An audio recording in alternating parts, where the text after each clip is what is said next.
Wabarakatuh. Ya, tapi tema kali ini bekal Islamia masih nanti. Betul. Ya, silakan nanti. Assalamualaikum warahmatullahi wabarakatuh. Alhamdulillahi rabbil alamin. Alladzi hadana li hadza wa ma kunna linahtadiya laula an hadana Allah. Asyhadu an la ilaha illallah wa la syarika lahu wa asyhadu anna Muhammadan abduhu wa rasuluh. Allahumma salli wa sallim wa barik ala sayyidina Muhammad wa ala alihi wa ashabihi ajma'in, amma ba'du. Qala Allah ta'ala fi kitabihil karim, a'udzu billahi minasy syaithanir rajim. Bismillahir rahmanir rahim. Subhanalladzi asra bi 'abdihi lailan minal masjidil haram ila al masjidil aqsa alladzi barakna hawlahu linuriyahu min ayatina innahu was-sami'ul basir. Para pendengar RRI Cirebon di mana saja berada, atau pemirsa YouTube RRI Cirebon, pada pagi yang berbahagia ini, marilah kita sama-sama untuk selalu bersyukur kepada Allah atas segala nikmat-Nya, terutama nikmat iman dan Islam, nikmat sehat wal afiat. Salawat dan salam semoga Allah sampaikan kepada beliau junjungan Nabi kita Nabi Muhammad sallallahu alaihi wasallam, kepada keluarganya, para sahabatnya, dan insya Allah kita semua termasuk di dalamnya. Amin ya rabbal alamin. Mutiara pagi kali ini dengan judul Bekal Sebelum Isra dan Mi'raj. Isra dan Mi'raj adalah merupakan satu peristiwa yang sangat unik, ya, aneh, dan memerlukan daripada energi, tenaga yang besar, konsentrasi yang penuh, kekuatan batiniah yang diperlukan karena akan bertemu dengan Allah Subhanahu wa ta'ala. Sebelum Nabi Muhammad Isra Mi'raj, Nabi Muhammad terlebih dahulu dibedah hatinya, dadanya dibedah, dibersihkan.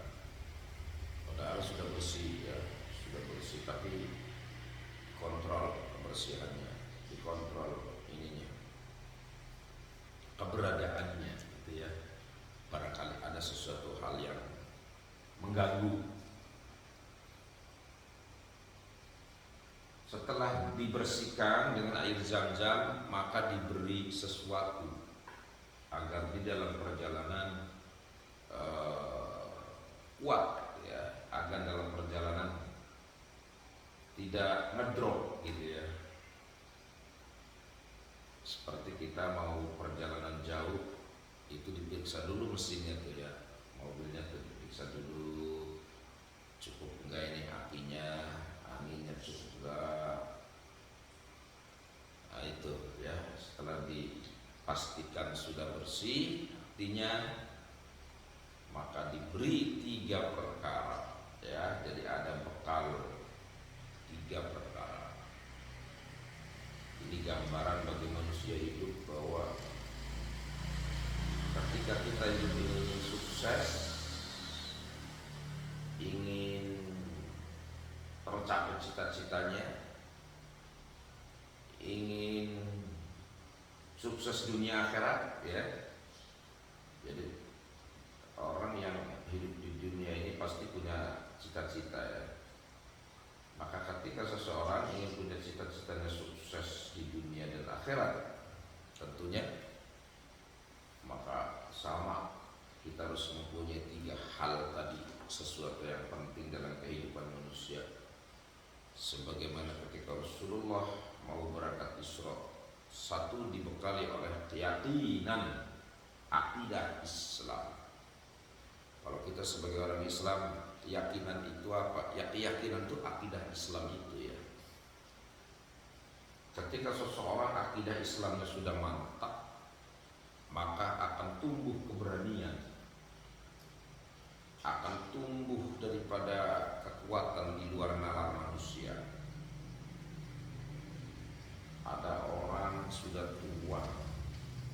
dia berani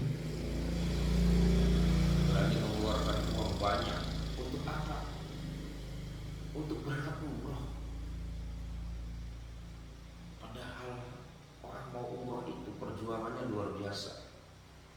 Dari mulai beli paspor, buat paspor, setor uang, pada si desek-desekan mau naik kapal, desek-desekan juga mau menuju bandara dan lain sebagainya. Tetapi semangat gitu. Padahal buang uang.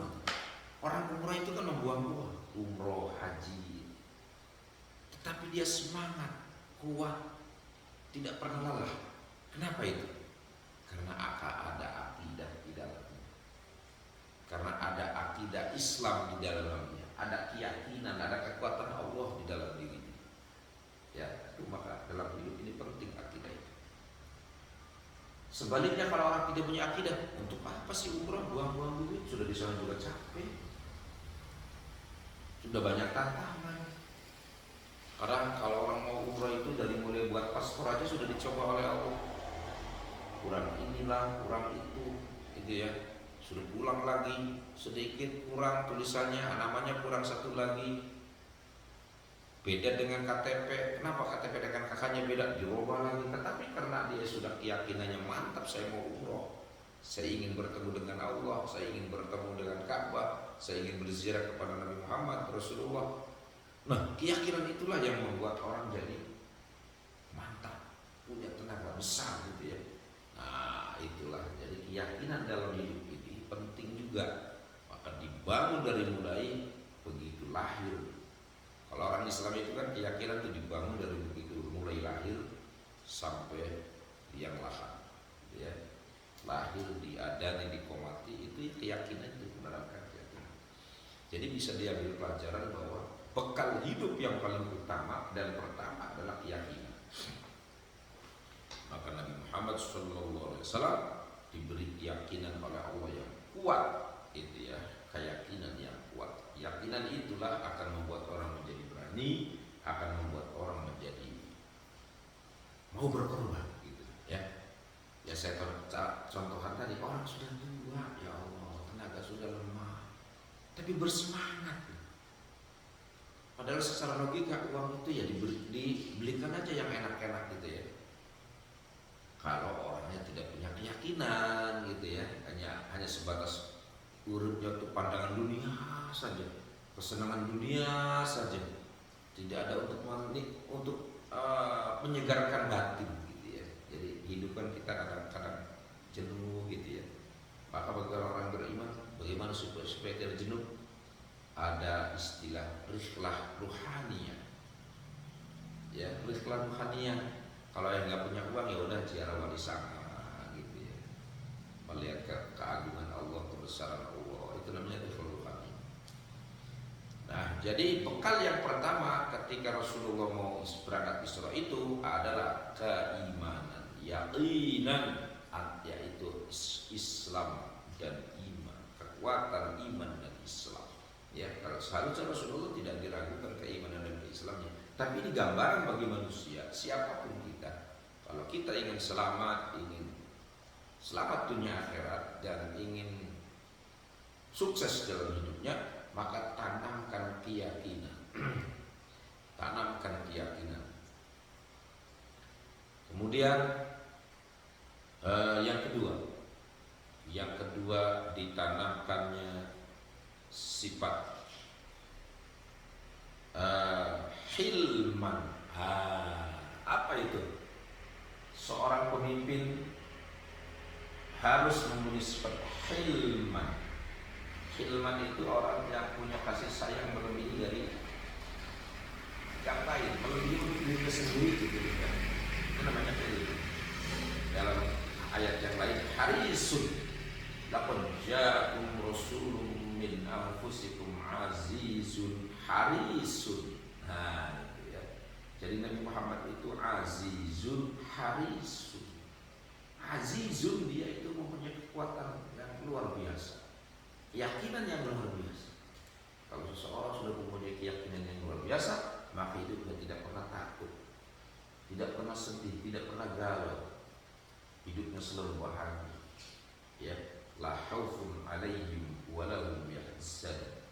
Kalau orang sudah punya keyakinan yang kuat, maka dia tidak akan merasa takut di dunia ini, ya, dan di akhirat juga tidak merasa prihatin. Kenapa? Karena sudah punya bekal, karena sudah punya amal gitu ya. Walaupun sedikit, ya kita sudah punya amal gitu ya, yang untuk nanti dijadikan bekal di akhirat. Jadi itu penting sekali ya, karena dengan halim, sifat hilman, seseorang tidak akan mudah emosi, sudah bisa mengendalikan diri gitu ya. Hidup santai gitu. Tidak pernah emosi, tidak pernah menyalahkan orang lain gitu ya. Dan selalu bersahabat dengan siapapun. Nah, inilah haliman, orang yang selalu bersahabat dan menaburkan cinta kasih kepada semua orang. Tidak ada kebencian sama siapapun, tidak ada iri, dengki, hasud. Namanya haliman.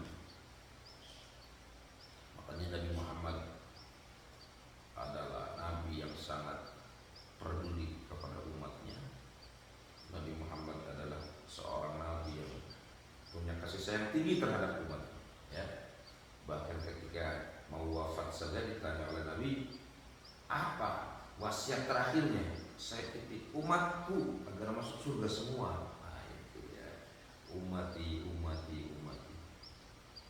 Tidak bertanya bagaimana anakmu nanti di sana, bagaimana istri-istriku nanti di sana. Enggak, tapi umati gitu ya. Titip umatku supaya masuk surga semua. Yang banyak dosanya, yang taat, yang rajin, yang penting Islam masuk surga. Itu ya. Nah, itu namanya halim. Seorang pemimpin apa saja? Dari mulai kepala desa, camat, bupati, apalagi presiden, itu penting mempunyai keyakinan dan halim, sifat kasih sayang. Ya, apalagi saat ini kalau kita lihat di luar Jawa ya, Sumatera Barat, Aceh, orang kena tsunami, kena bencana alam gitu ya. Itu seorang pemimpin seharusnya tidak bisa tidur gitu ya.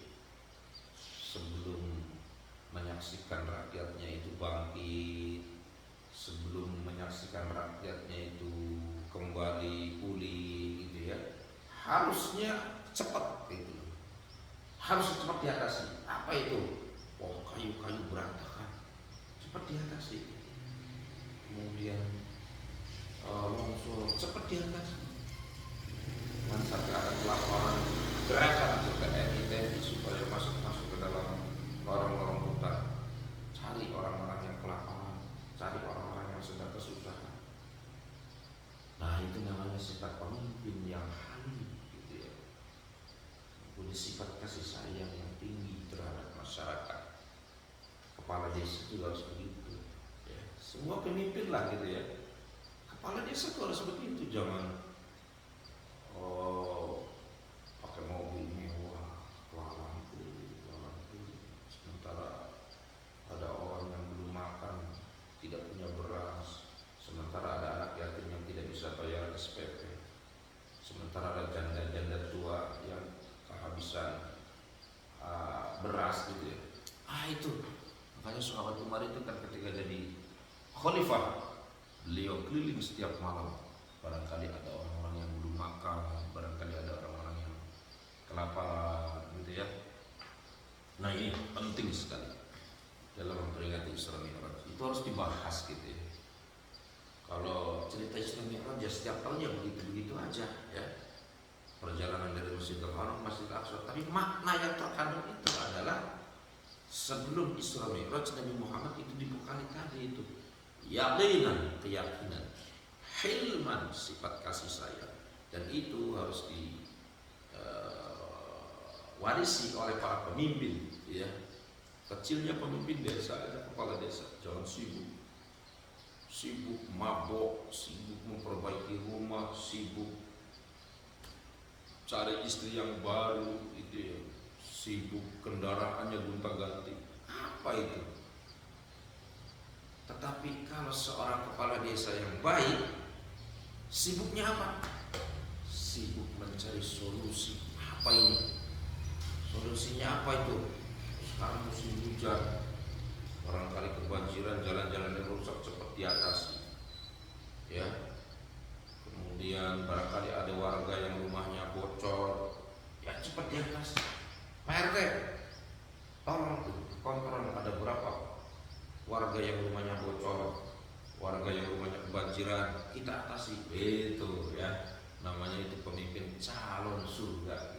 Makanya dalam hadis Nabi, imamun adil, pemimpin yang calon surga itu, imam adil itu, pemimpin yang adil itu, yang masuk surganya lebih awal daripada yang lain. Orang ahli zikir saja masuk surganya nomor berapa? Itu 3. Yang pertama tuh ya Allah, imamun adil, pemimpin yang adil. Oleh karena itu para kepala desa, camat, bupati dalam keadaan seperti sekarang ini tidak boleh tidur malam, ya, harus gerakan tuh anggotanya.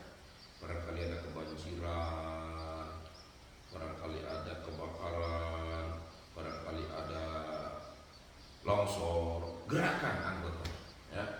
Itu menunjukkan sifat halim. Kemudian yang ketiga, Nabi Muhammad dibekali dengan ilmu dan wawasan yang luas, gitu ya. Itu 3 hal tadi, yaqinan, akidah Islam, hilman, dan ilmu pengetahuan. Ya, dalam hidup ini kita butuh ilmu. Al-ilmu babun najah, al-ilmu babul jannah. Ilmu itu adalah pintunya kesuksesan. Kalau bahasa Indonesianya jendelanya dunia, gitu ya. Orang kalau punya ilmu mau apa saja bisa, gitu. Dan Nabi Muhammad menguasai seluruh ilmu dunia dan ilmu akhirat. Dan Isra Mi'raj ini akan diberi ilmu pengetahuan alam yang sangat luas sekali, ya. Bagaimana nanti kalau sudah masuk ke dalam dunia malakut, dunia alam langit, gitu ya. Ada alam barzakh, ada alam kubur, ada alam surga di langit itu. Maka itulah pengetahuan yang sangat besar bagi Nabi Muhammad SAW. Untuk apa? Linuriyahu min ayatina, ya, supaya Nabi Muhammad melihat tanda-tanda kebesaran kami, kata Allah. Maka Isra Mi'raj itu juga disebut rihlah ruhiyah. Apa itu? Rihlah tamasya ruhiyah yang bangsa ruh. Jadi olahraga atau olahraga atau juga pemandangan yang bangsa ruh untuk menghibur Nabi kita Muhammad SAW, penuh pengetahuan dan mendapat bekal daripada sholat 5 waktu. Ya, oke, juga ada nanti bisa sedang